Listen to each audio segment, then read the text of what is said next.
And then from here, I can show the anatomy as it was at the time of death.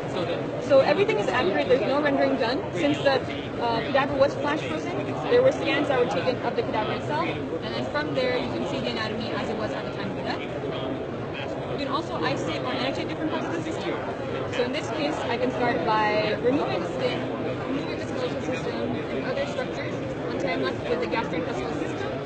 From here, I can get a better view by just zooming in, and I can also get a posterior view by just giving it a little spin. And in this case, I can start removing different structures and getting the annotation of any structure I remove. And I have this undo button where I can bring everything back up. This is amazing. And in this case, you can also have concurrent views of, let's say, the muscular system and skeletal system, and also start removing different areas to see regional anatomy and other types of anatomy as well at the same time. If you don't want to look at the anatomy as a whole, you can also see regional anatomy. So in this case, I have the female head and neck.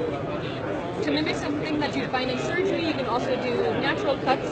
So in this case, I have an incision made, and you can also see the relationship between the skin, the fat, and other structures. And as I showed earlier, you can go ahead and also remove structures here and press this undo button. And what's interesting is these are actually the scans that were done from the cadaver.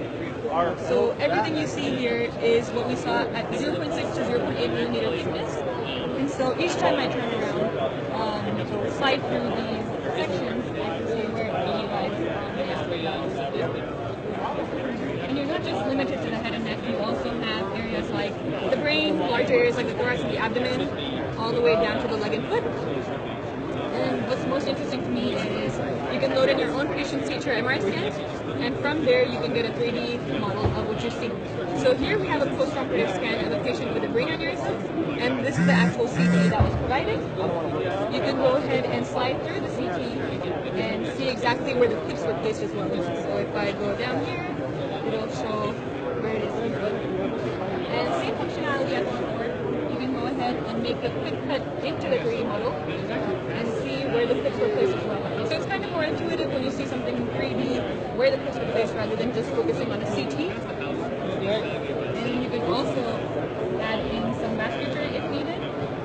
And you can also move it back down.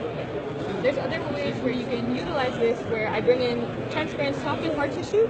And so in this case, you still see where the clips were placed.